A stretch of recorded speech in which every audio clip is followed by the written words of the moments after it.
Hey everybody, this is Rydo, and we're back to the Lord of the Rings adventure card game. So we did Quest 1, now is the time to do Quest 2. We'll start with the starter deck. I assume this is just moving the story further along. Seems like the entirety of the quest under this campaign is just saving Bilbo Baggins from being captured from spiders, which I assume in the Lord of the Rings book does happen, so they are stretching out something that could be told in a really smaller... to the pommel of his sheathed blade. Several spiders flinch back. or The shorter. huge female stands her ground, glowering down at the insolent orc commander. For a long moment, there is complete silence. Finally, she chitters quietly at one of the nearby spiders. The minion moves quickly into the lair to drag Bilbo's cocoon towards the gateway. As the spider drags the last cocoon before Uthek, a small, skinny creature flies out of the shadows, screeching "Precious!" like a dying animal. It wraps his arms around Uthek's thick neck and bites his right ear. Black gore spills, and Uthek's furious roar joins the creature's tinny wail. The screams echo through the trees and cobwebs. So I guess the idea here is that maybe you would even have a fight between Golem and Ulfek here, but I bet that's not the case. Doing a lot of different animations of Golem here compared to what I imagine most people would assume Golem is supposed to look like. He's kind of watered down, I think, in the movies. Whereas he's a little bit more ragged. I'm not sure anybody ever really figured out what race Golem was supposed to be originally or not. Yeah, but my main concern here is that they are stretching out a series of events that could be told in, say, 30 minutes into a quest, in a series of quests that is going to be told in a matter of 2.5 hours. And that probably is very much in line with the Lord of the Rings books themselves. As you make your way through the dense forest, a sudden shriek is heard from afar. Praying that hobbits are incapable of so pitiful a sound, you move quickly to investigate its source. The forest soon shows signs of giant spider webs. At first, only a few thick strands are seen between canopy and trunk, but the webbing quickly grows denser. Before long, the sticky ropes are thick enough to block your path. About to hack away at the webbing, you sense a subtle shift in the shadows and glance up. Only a few feet above your head, the myriad glare of malicious eyes observe you. Mandibles drip with ichor. Bloated bodies tremble with anticipation. Icor. I thought that was pronounced Ichor. But whatever, I suppose. We again are just getting two different narrators from two different points. Now, we know in this quest that we haven't done anything yet, so none of this narration could be randomly generated or based on previous actions. If by life or death I can save you, I will. I am Arwen, Elrond's daughter. These are just default voice lines. I suppose the one thing you might do to speed up this whole process, in any other card game, you would have barely a single paragraph, which would just be a synopsis of what's going on, then you jump into the game a lot quicker. That being said, I do have to also mention that, like, Shadowverse is kind of notorious as a collectible card game for having a visual novel solo player element that is super long. And when I was playing Shadowverse, I went through many hours of just reading a visual novel dialogue. You must defeat the monstrous spiders. Trouble? I can help with that. So we have this guy who has Stalwart. And I assume you always would have this guy as a unique character. Okay.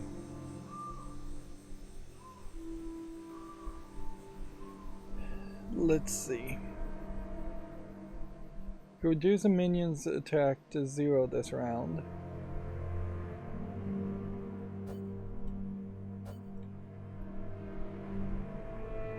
Apparently I can't do that. I wonder why I can't play that.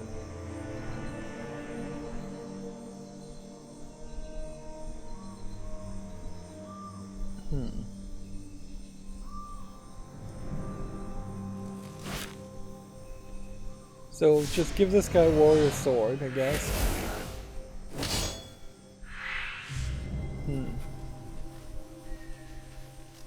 And then what? Just like attack this guy?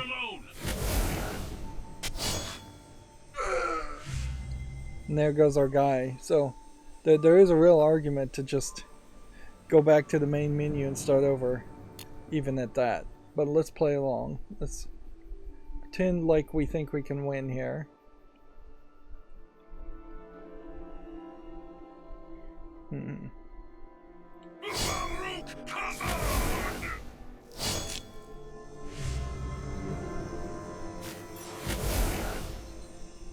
I serve no man.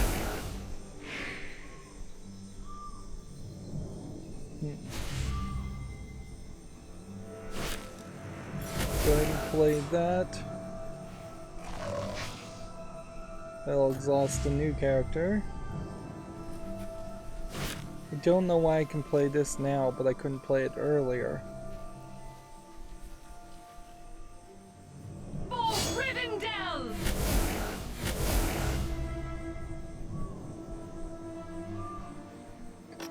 Yeah.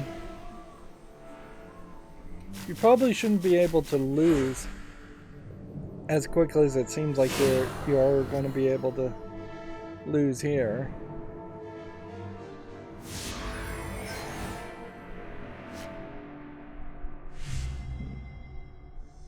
Gain block with guard. Probably makes a lot of sense to do this.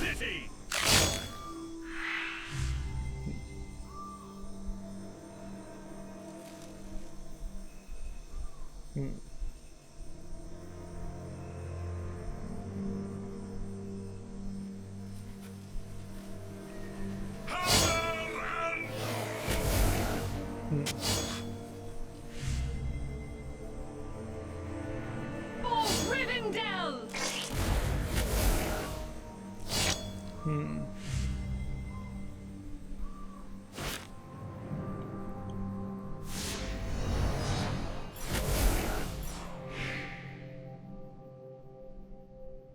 Exhaust every wounded character. And then I guess we can play this again. The achievement I got for using powers here required you to do it 25 times throughout your entire playthrough of this game, and about 23% of people have done that, which I think very much shows that there is a small percentage of players that even made it this far into the game. I could certainly see some reasons for why.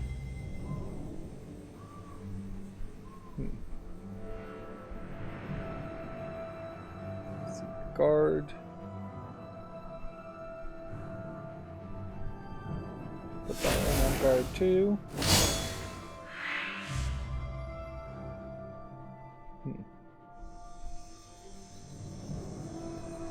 Okay.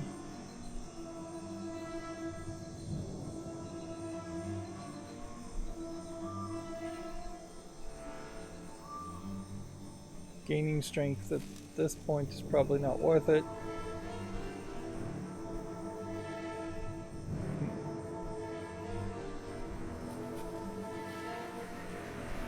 It probably is better to do this though.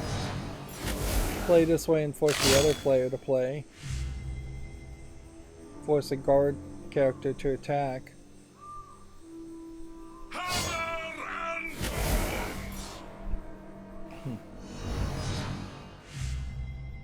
See, this guy now has block.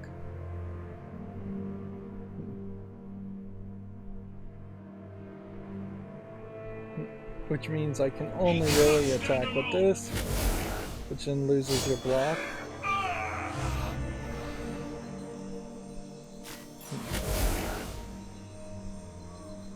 I serve no man.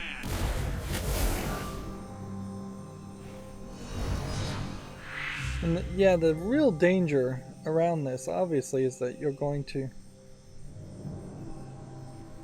have a situation where you just set yourself up very badly for the next fight, and thus nothing that happens in the next fight.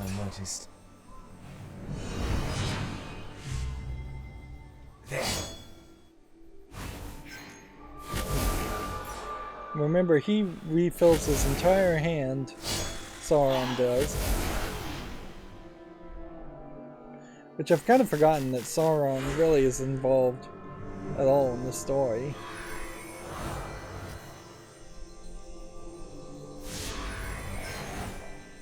It's kind of easy to forget.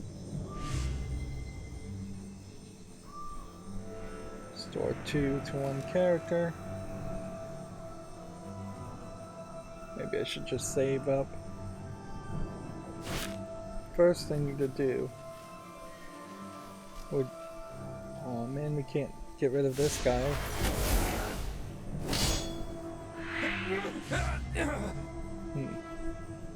He is stalwart, so he's just going to attack again.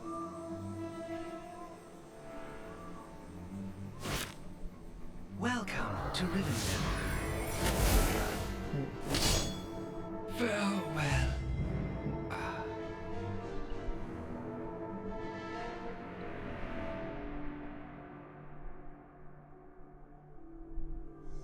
Yeah, and we can't really take out the character.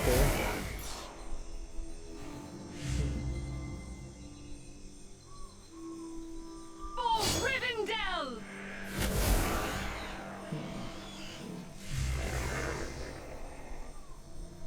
I mean, I can just keep on fighting people, certainly, but I needed this guy to not be a heavy hitter with stalwart, and some other help too. And he's about to trigger sticky webs. Draw 0 cards this round.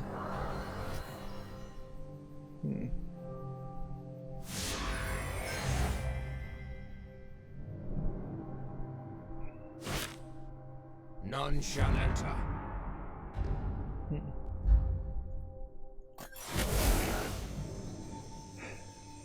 Yeah, so we've lost. Let's just go back to the main menu. Let's just start over again, because that's not going to work at all. By life or death I can save you, I will. A gift I will give you. My ox Now maybe the starter deck is just not playable, and that is another concern certainly here, is that we may find out that there really isn't a way to win with the starter deck, and that we would have to get into the deck building aspect of this deck building game. I can help with that. Alright, they're gonna want to kill this guy first. So the first thing to do is defend that guy.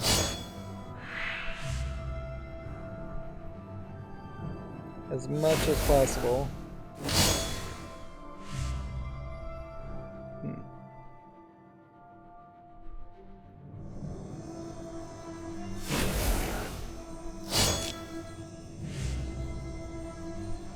Okay.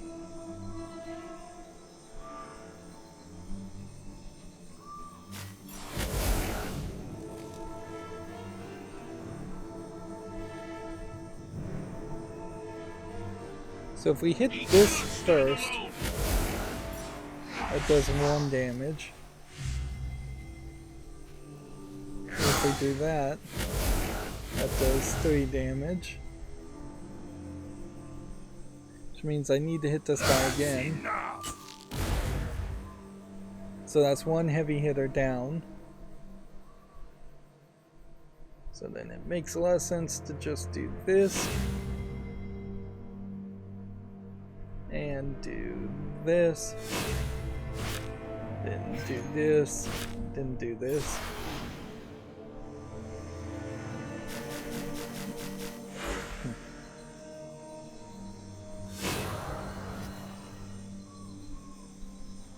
Let's see.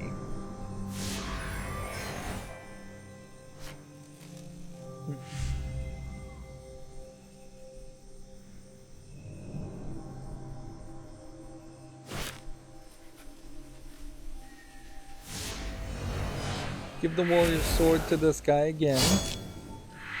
This time with more protection.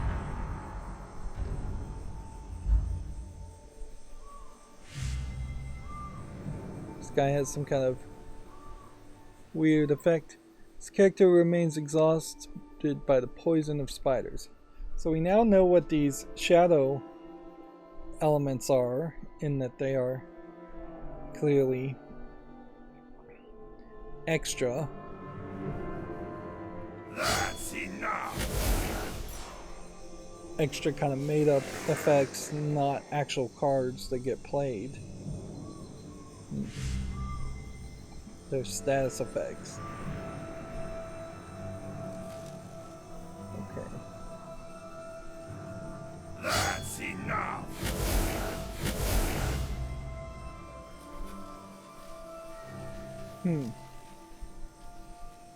Well, I am confused as to why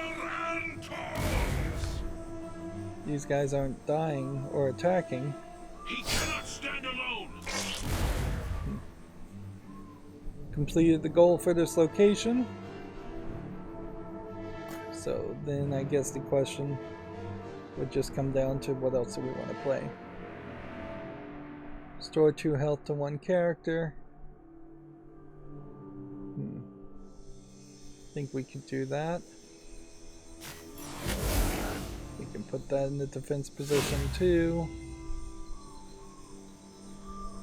Do we want them ranged? Or do we want to restore 2 health to 1 character? I think generally I want a ranged character. Run them down! And there's just kind of nothing you can do here.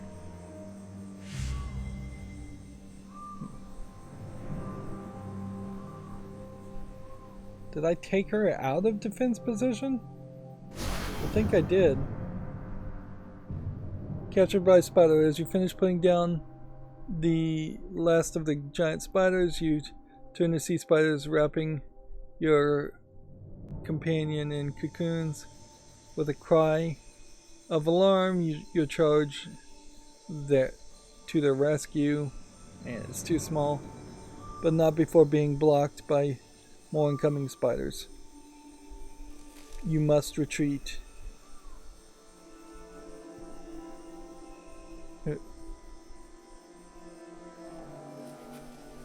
Rescue it quickly. I can't even read it. Spiders have captured 2 of your heroes. Select the heroes who wish to remain in play. So that's just going to be 2 of our heroes down. Well, that sucks. And it's actual hero cards, not just minions. It's gone from bad to worse. You ventured into Mirkwood to free a captured hobbit, but now 2 of your party have themselves been captured. Unwholesome strands break apart with a snap as you cut and saw your way deeper into the lair. Mercifully, the web's denizens are either absent or preoccupied, for you catch only brief glances of hairy bodies moving through this world of pale webbing and grey-green murk. After slow and tiring progress, you come upon the nexus of the lair. An eldritch clearing devoid of webs, except for the huge sinister shape of a dead tree. Cocoons of many sizes hang from the branches like depraved fruit. A few of the cocoons are of the approximate size to your lost friends. One even moves fitfully. You move to open the cocoons, but the lair's inhabitants have finally noticed the intrusion into their midst. Clacking spiders soon surround you, strangely in league with several orcs. Suppose if you were an arachnophobe, you probably wouldn't want to play this game. Alright. Rescue your companions, recover your friends, to release one and free the other from the cocoon.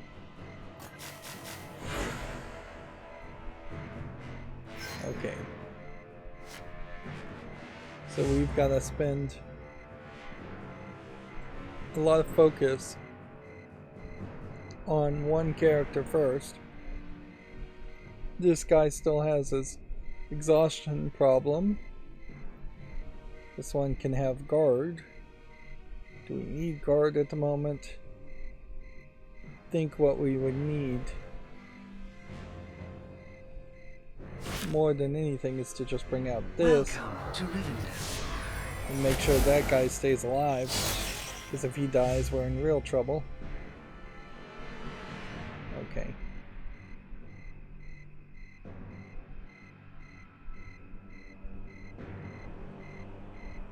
So we'll attack here with that.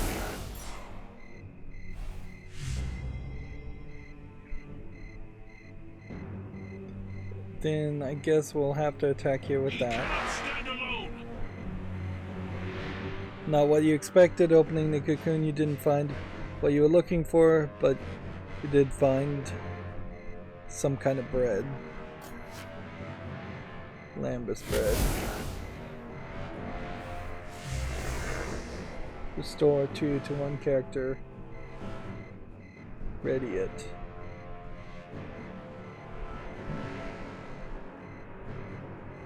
Okay. Well then, what we would want to do, I guess, is this. To kill that.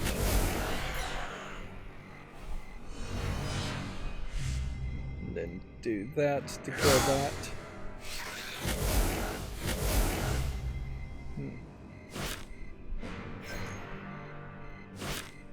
Go ahead and play this. Nothing passes unnoticed.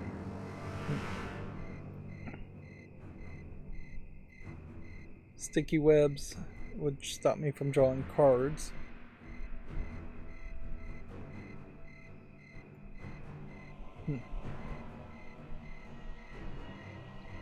I guess the question is, do I want sticky webs to happen next turn or the turn after that? It's probably better just to do this.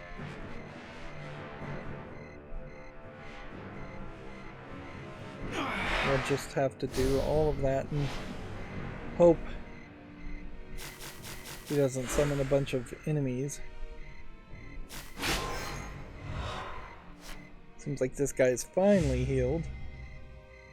Probably too little too late.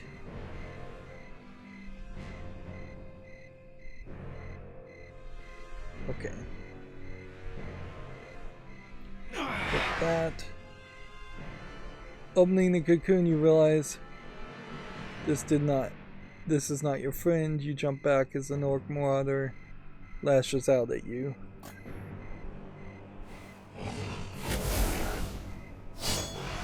Well, that sucks.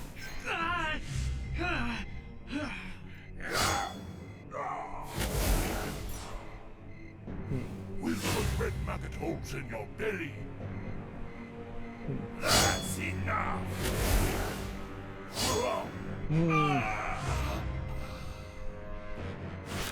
This guy is killing me quickly.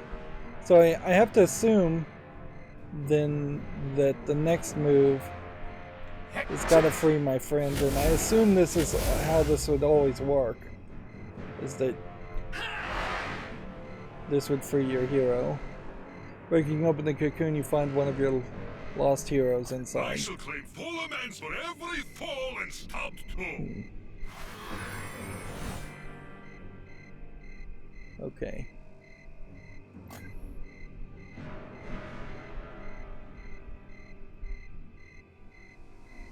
So then that puts me in a situation where I do this. The dwarves are upon you.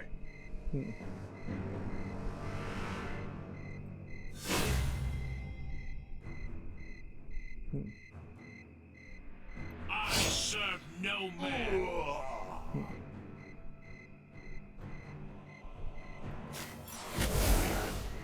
So apparently we have to defeat this. Hammer and tongs. Yeah, I don't understand why we're not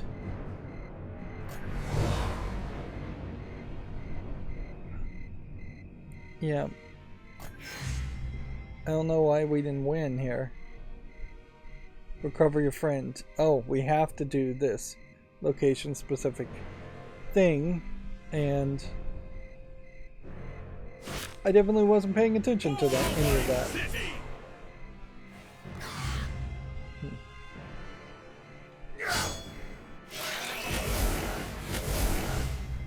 Okay. So arguably this is like the first time we've ever had to just use our powers to actually accomplish anything.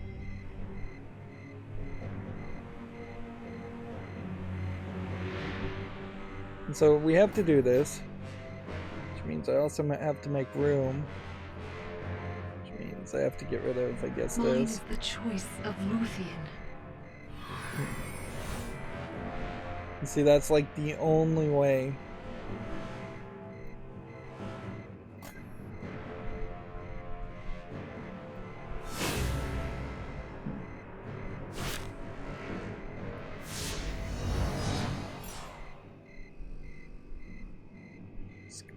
Set this into a defense mode and set this into a defense mode. There's just no reason why you wouldn't have every character in defense mode if you could possibly pull it off, or unless it's the final battle.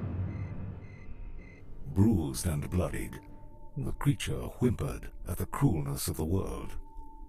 It would have been killed had the orcs not been distracted by the intruders in the lady's pantry.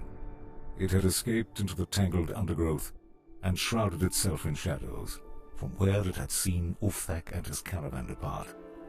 All that remained was the faint creaking of the wagons fading into the gloom.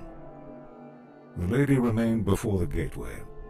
When the clangor of battle from within the lair diminished, she began to shift her monstrous bulk. A strange and battle-worn band soon emerged from the webs, faces paling in despair at the sight of the bloated monster. The Lady of Bogwood, brood mother of the western forest, descendant of the great Ungoliant herself, lost her composure and hissed with rage. These strangers had defiled her sanctum, her lair. Punishment was due.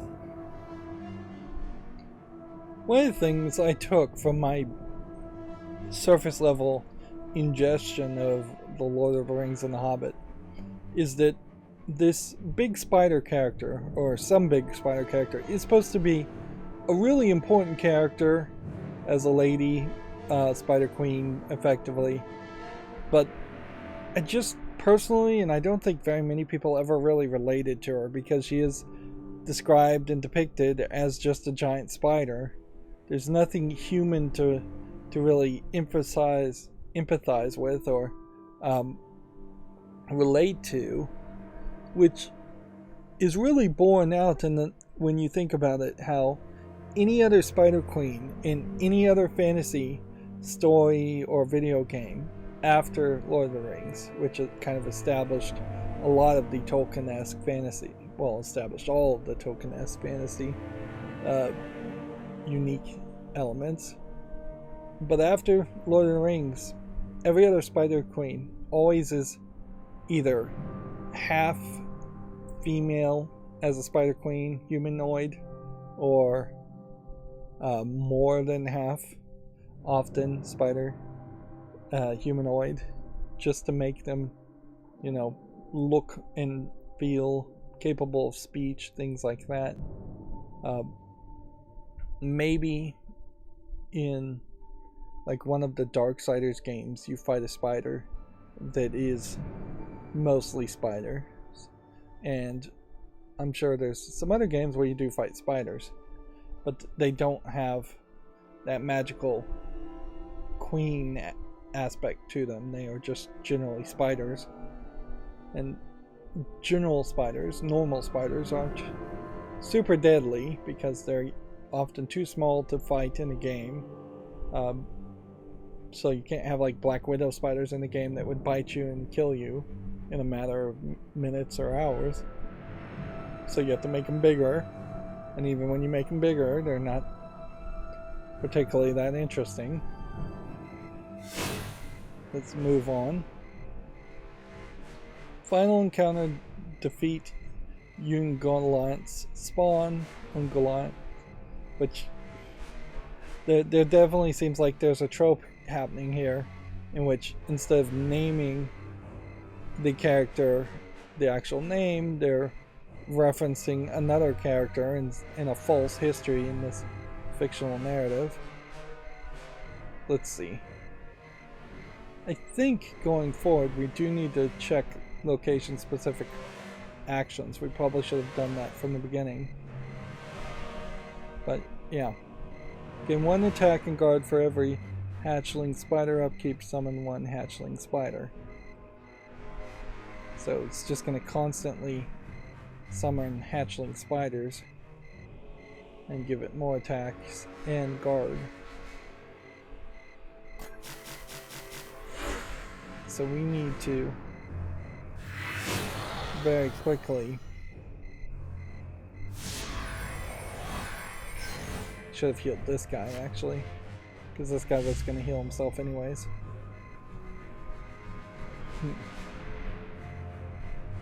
We need to very quickly kill hatchling spiders.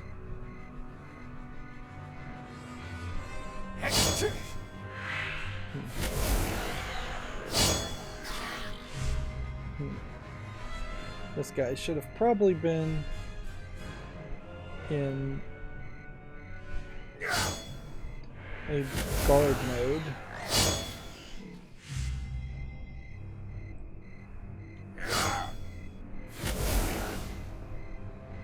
Okay.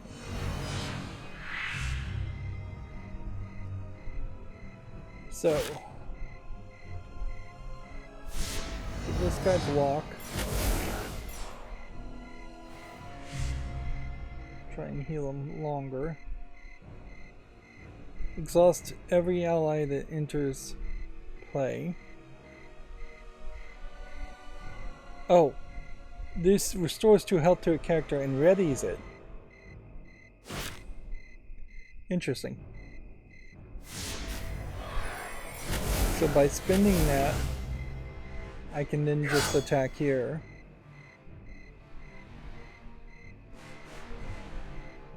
Am I seriously gonna just win?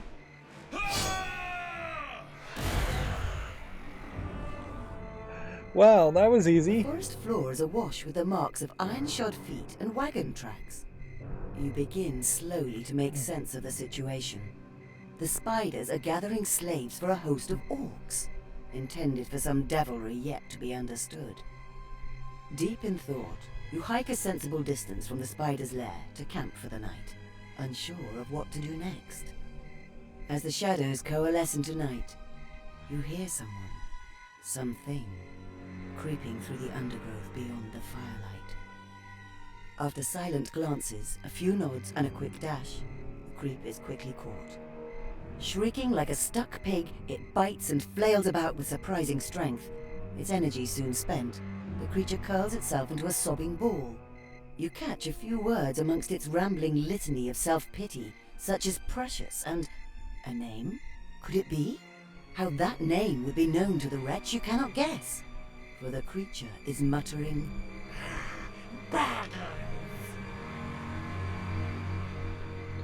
And I guess that's the end of that whole quest.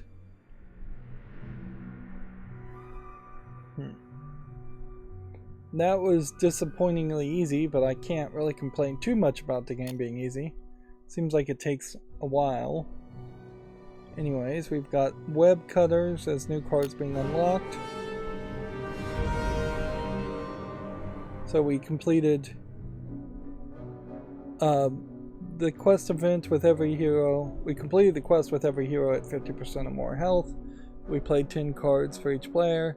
We completed the quest with Will a Week in play, and we triggered every available fate event. No, we did not trigger every available fate event. That seems like that would have been a lot of work. And we avoided triggering the spider's lair. That gives us 300 points. And then with 3 new characters, we now have 1,500 points.